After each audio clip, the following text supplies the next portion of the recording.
Hello everyone, Joe Neate here, executive producer on Sea of Thieves with another weekly dev update. First of all, I just wanted to run through some of the changes and improvements that have come with this week's update to the game. Firstly, we've added letters of recommendation for both the Sea Dogs and the Hunter's Call, so you can now use doubloons to kind of purchase progress within those trading companies. Now looking at Tall Tales, we've resolved an issue with some of the Shores of Gold commendations which weren't quite appearing correctly, so some that you had previously completed were appearing as uncompleted. That should now be resolved. So if you're still seeing issues there, make sure you contact our customer support service. As previously mentioned, we've also looked at making some slight improvements to the start of the Shroudbreaker tale, really for new players and people who are firstly kind of engaging with that tale, just so that we can get people kind of into the flow of the Tall Tale itself a lot smoother. So we've kind of just tweaked the puzzle description and the text and stuff that drives you to that first clue, just to really see if we can make some improvements for new players there. And we've also resolved an issue where some people were accidentally starting the Tall Tale itself because it was on top of a barrel in the tavern, and you were just going around hammering, trying to collect resources, and you would accidentally trigger the tale itself too. So we just made some improvements there so that shouldn't happen in future. With Arena, we've also made a change to the matchmaking itself. So now after each Arena session, you will be kind of rematched again with other crews. So as opposed to staying in the tavern and then repeatedly playing the same crews, at the end of each session, you will now be match made again. So you'll stay with your crew, the players you're playing with, but you'll be matched against new players to kind of compete against.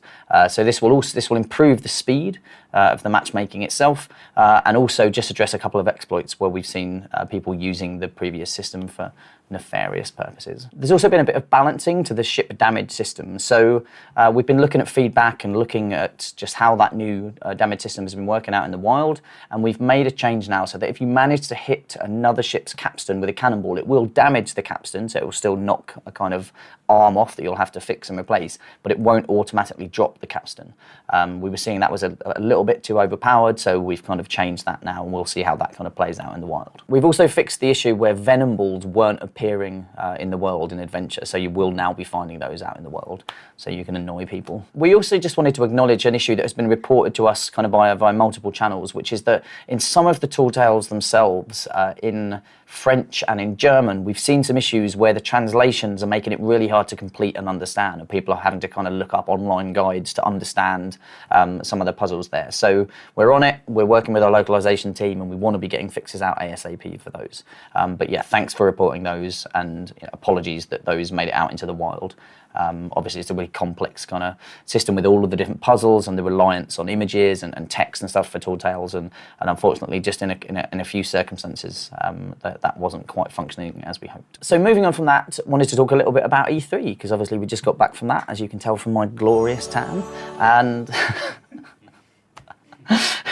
and exhaustion. And obviously E3, as always, is one of the highlights of the year for us. For us to be able to go there and to share some of the numbers that we had, the over 8.4 million players that have played the game so far, the over 2 million players that had played since Anniversary Update came out itself, so the Halo ship cosmetics, which were amazing and gone down so well. We've seen so many people come into the game and grab those, and the reveal and the excitement around that. I think it was amazing to be able to partnership with the Halo team themselves. They've been brilliant to work with, but just to see how it shows up in our game, the music that Robin did, and just the style. If you didn't know Halo, you didn't know the kind of Spartan look, you wouldn't know. It doesn't look out of place, but for those that do know, it's just an amazing kind of bit of fan service. So really cool that we could get that into the game. It was great to announce it as we did, and we are definitely looking at and already working on some future partnerships. But we've also had people reach out to us since they've seen that, both internal in terms of kind of first party IP, but also external. So yeah,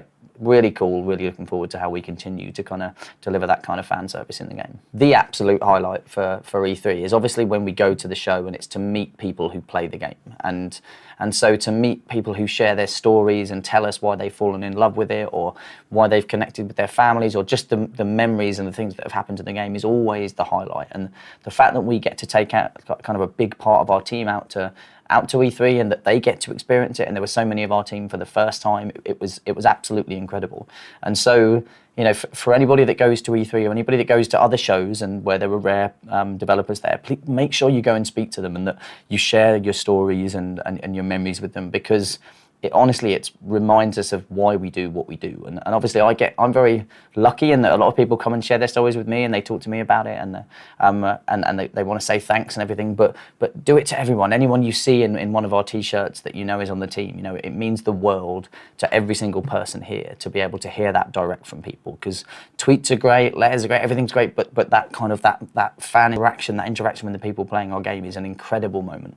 And it never stops being special, it never stops being amazing, and I love that the energy that everyone that's gone to E3 has brought back into the studio from E3 is incredible. So thank you to everybody that we met. Thank you, to all those that shared their stories, and a special thank you to those that sent a round of sake to our table in the Japanese restaurant we were eating in, because that went down very well for the whole team. So good one. One of the other things that just going to E3 and actually just sitting kind of through the Xbox briefing, it was the first time that I hadn't sat through any of the rehearsals of the briefing itself. So for me, being in the theatre and seeing it for the first time was amazing, because I got to see it, as much as a fan as an employee of Xbox itself, and to see the kind of ambition for Xbox laid out as it was, with all of the different things that we're doing, and to look at the streaming services, or to look at Game Pass, or to look at the new console, and to see the new studio acquisition, like, it was just an amazing moment, and really filled me with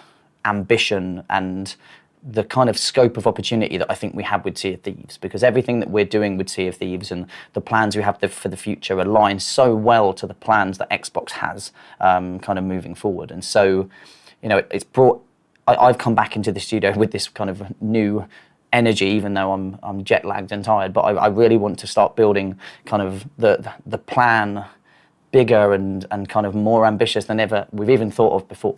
And that came from the briefing, it came from the meetings we had with different kind of partners and different companies while we were out at E3. So yeah, it just feels like we're still at the start of this journey for Sea of Thieves, because we're just over a year in, and when I look at all of these other huge service-based games that have been going for years and years and years, they're so far into their journey. We're right at the start still, and I can't wait to see where we take this. The fact that we've had over 8 million players play already, and the fact we've got this really healthy player base now is awesome, but I think we can go so much bigger and so much better and so much stronger, and the plans and the kind of ideas that we have together as a team here, I think, are going to blow people away. So yeah, I am very, very excited about where we can take this, and where we'll be in a year's time, where we'll be in 2 years' time. There's just so much scope for Sea of Thieves, and I think E3 always crystallises that for me. Before we went to E3, we actually presented our thinking to the team in a kind of big all-hands meeting around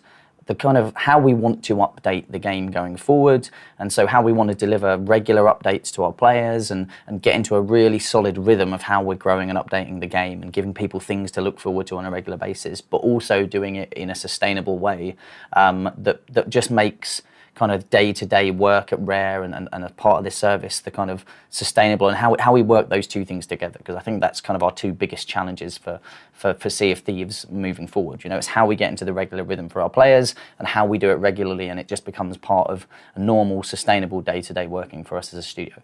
I'm really happy with the plan that we've got, and you're going to see that kind of starting to roll out over the next couple of months. And so we're not quite in the position to talk about it yet, but we're just figuring it out now. We've talked about it internally, we're getting into that plan and into that rhythm, and now it's about, okay, how do we talk about that and make players understand it? But I think it's really strong. I think it's going to work really well. I think it's going to be a different rhythm from the previous year, where we've been a bit sporadic and a bit ad hoc in terms of how we've been updating the game, because it's all been about just throwing content in and getting updates out when we can.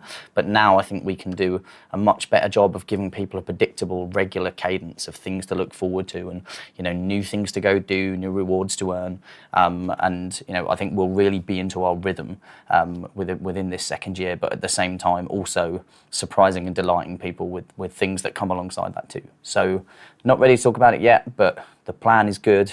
We're into it now, we're working into it, and so we're now figuring out how we can talk about that and when, but feeling very, very excited about what we've got planned for everybody, and really what this year 2 is going to be for us on Sea of Thieves. And I think that's it from me for now. So as always, an absolute pleasure, and I'll see you on the seas.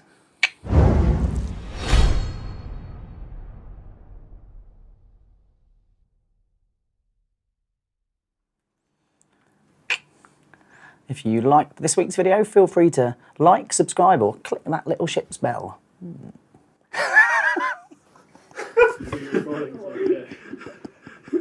Let's do one more.